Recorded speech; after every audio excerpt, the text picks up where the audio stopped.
Hi everyone, कैसे हो आप लोग। मुझे आए हुए घर पे मतलब मम्मी के घर से आए हुए ससुराल 1 वीक से जैसे ऊपर ही हो गया होगा। और आने के बाद में इतना ज़्यादा बिजी हो गई, और वैसे उससे पहले भी मैं बिजी थी, लेकिन अब और भी ज़्यादा बिजी चल रही है। तो मैं सोचा यार 1 वीक का जितना भी है ना सब मैं एक से मर्ज करके एक पूरा बड़ा से व्लॉग मैं आपके साथ शेयर कर दूँ, क्योंकि शॉर्ट वीडियोज़ में ना 1 मिनट के अंदर ज़्यादा कुछ बता नहीं पाती हूँ मैं। तो जितना भी इस वीक मैंने किया है, क्या क्या हुआ, लाइक आते ही मैंने अपने ननद की हल्दी अटेंड करी, शादी अटेंड करी, उसके बाद मेरी एनिवर्सरी आ गई। तो मैं सोचा कि यार एक साथ सब कुछ अच्छे से विस्तार में आपके साथ शेयर करते हैं। तो चलो देखते हैं कि क्या क्या हुआ था इन वीक में पूरे। जिस दिन अपने मम्मी के घर से आई हूँ, लाइक 3 दिन की ट्रेन की जर्नी के बाद हम सुबह के 9-10 बजे आसपास घर पे पहुँच गए थे। फिर नहा धो के सीधा मैं चली गई अपनी कज़िन ननद के यहाँ, क्योंकि उसी दिन उसकी हल्दी थी। सुबह के टाइम पे गई थी तो कुछ खास ऐसे तैयारी दिख नहीं रही थी। मैं काफ़ी देर तक बैठी हुई थी, मैं बहुत ज़्यादा थकी हुई थी एक्चुअली उस दिन, क्योंकि इसके जस्ट नाइट ना एक नाइट पहले बहुत बड़ी मुश्किल से 2-2.5 घंटे की नींद हुई थी। और फिर मैं अपने घर में भी इतना सब कुछ अटेंड कर कर आई थी, शादी वादी सिर्फ 2 दिन का उधर भी गैप आया था, उसमें भी मैं रेस्ट नहीं कर पाई थी। फिर यहाँ पर आके सब कुछ करना था।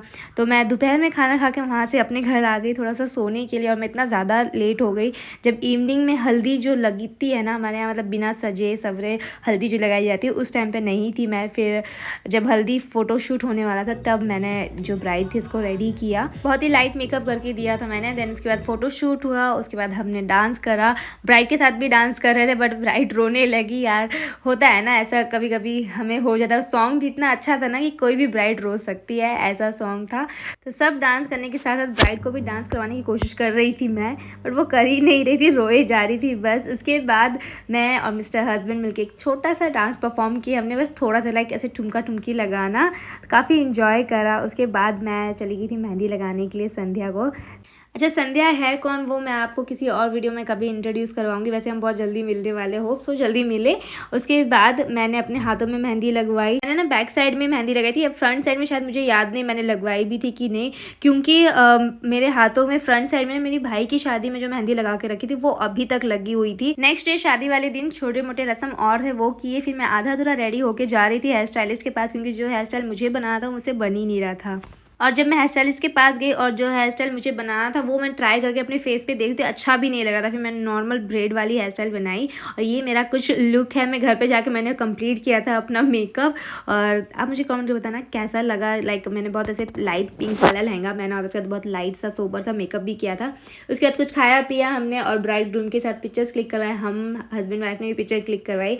देन हम घर पर आ गए चेंज करके, क्योंकि लहंगा बहुत हैवी था। मैंने साड़ी पहनी, और चेंज करने के बाद मैंने शॉल ले लिया था, क्योंकि अब कोई फैशन नहीं दिखाना, बहुत ज़्यादा ठंडी लगती है। शी इज़ संध्या। सब आग के सामने बैठकर सेक कर रहे थे, क्योंकि 1:30-2 बजे तक ठंडी हद से ज़्यादा हो चुकी थी। सामने हो रही है शादी, लाइक ये जब शादी होती है ना, फेरे जो पड़ते हैं वो घर के आंगन में ही पड़ रहे थे वहाँ पर। तो ब्राइड ने भी चेंज कर लिया था कपड़ा, ग्रूम ने भी चेंज कर लिया था। हमारे यहाँ ऑरेंज कलर में ही होती है शादी।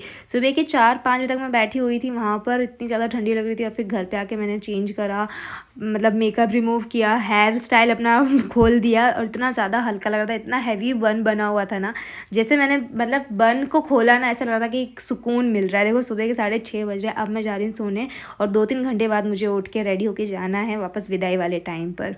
विदाई वगैरह होने के बाद शाम के टाइम में घर पर आई हूँ। मेरे घर की हालत देखो, क्या हालत हुई पड़ी है, बता नहीं सकती। इतना ज़्यादा बिखरा हुआ है, सब कुछ गिर गया था। जो जैसे पड़ा था ना वैसे ही मैं छोड़ के विदाई वाले टाइम पर चली गई थी, क्योंकि मुझे जल्दी से जल्दी जाना था वहाँ पर। और नेक्स्ट डे इसको मैंने सब कुछ सही किया। नेक्स्ट डे इतने सारे कपड़े निकले हैं वॉश करने के लिए। मैं 10 दिन जो नहीं थी ना घर पे, जब मैं मम्मी के घर पे थी और मेरे हस्बैंड यहाँ पर थे, तो उन्होंने इतने सारे कपड़े इन 10 दिनों में निकाले। मैंने वो कहा था कि जो भी कपड़े होंगे ना उसको अच्छे से पोटली बना के रखना, ताकि मुझे ढूंढने में ज़्यादा प्रॉब्लम ना हो। और शाम तक मेरी हालत ऐसी हो चुकी थी, just look it my self.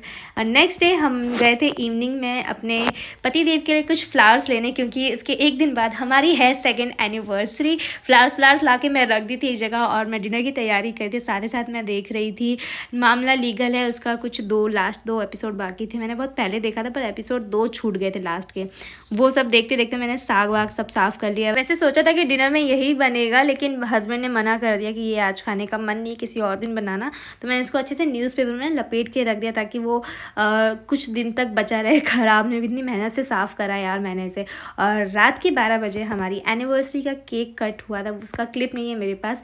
And यहाँ पर सबसे ज़्यादा इंजॉय किसी ने किया है तो ये लड़के हैं। लाइक मैंने योगेश को इतने टाइम से देख रही हूँ, आज तक मैंने इसको इतना मतलब फाड़ू डांस करते हुए नहीं देखा। इसने शीला से लेके शाहरुख तक सारे स्टेप करे होंगे इस बार में, और बहुत मुझे बहुत मज़ा आया इसके डांस देखकर, बहुत ही इन्जॉय किया हम लोगों ने। इन लोगों ने सिर्फ डांस नहीं किया था, इन लोगों ने ऐसा ऐसा स्टेप किया था जिसे देख के ना अभी भी मुझे हंसी आती है। पता नहीं क्या कर रहे थे, और डांस करते करते समर के गाल और कान में ऐसे लाली आ गई थी, ऐसा लग रहा था जैसे ब्लश लगा के रखा है उसने। और जिस दिन हमारी एनिवर्सरी थी उसी दिन सुबह से लेकर शाम तक सिर्फ मैं बेड में पड़ी थी, क्योंकि मेरी बहुत ज़्यादा तबीयत ख़राब हो चुकी थी। सर में भी अजीब सा दर्द हो रहा था, कानों में ठंडी लग गई थी, और इतना बड़ा सा जो दाना निकला है पिंपल, इसकी वजह से आजू बाजू ना बहुत ज़्यादा दर्द हो रहा था, एकदम स्वेलिंग से खिंची हुई थी स्किन। पर हम रात में जा रहे थे, मेडिसिन मैंने ले ली थी कि ताकि थोड़ा मुझे ठीक लगे, क्योंकि मैं बिना मेडिसिन लिए तो कहीं जा नहीं सकती, इतनी ज़्यादा मेरी हालत ख़राब थी। तो मैंने अच्छे से अपने आप को पैक कर लिया कि ठंडी तो कहीं से भी ना लग सके। और फिर रात में हम जाए थे डिनर के लिए, मन तो बिल्कुल भी नहीं था, लेकिन हस्बैंड चाहते थे कि हम जाएं, तो मैंने बोला ठीक है चलते हैं। वैसे हमारा कोई और ही प्लान था, कहीं हम बाहर जाने वाले थे, लेकिन हम मेरी हेल्थ की वजह से हम गए नहीं। और जहाँ हम इस बार गए थे ना, वो रेस्टोरेंट नया था और काफ़ी ऐसे पीस था, ज़्यादा भीड़ भड़का नहीं। सबसे अच्छी बात ये थी, लेकिन किसी और की भी एनिवर्सरी थी, सब लोग म्यूज़िक बजा रहे थे, डांस कर रहे थे। लेकिन स्टार्टिंग में तो हाई म्यूज़िक की वजह से थोड़ा सा मैं डिस्टर्ब फील कर रही थी, क्योंकि हेडेक हो रहा था और तबीयत भी नहीं ठीक थी। लेकिन जैसे जैसे मेडिसिन ने अपना जादू चलाना शुरू किया, वैसे मैं खुद इंजॉय करने लगी उस म्यूज़िक को। और खाना खाने से पहले अपने बालों को मैं ऐसे टाई कर रही थी, ऐसा लग रहा है कितना सारा मैं खाने वाली हूँ, लेकिन मैंने हाफ नान से भी कम खाया था, बाकी सारा खाना हमने पैक करवा लिया। सो हमारा लास्ट वीक और हमने अपनी सेकंड एनिवर्सरी ऐसे सेलिब्रेट की, और एक आपके साथ नया अपडेट शेयर करने वाली। सो स्टे ट्यून्ड गाइस, इसी के साथ मिलता है नेक्स्ट वीडियो में। Till then take care yourself, bye bye.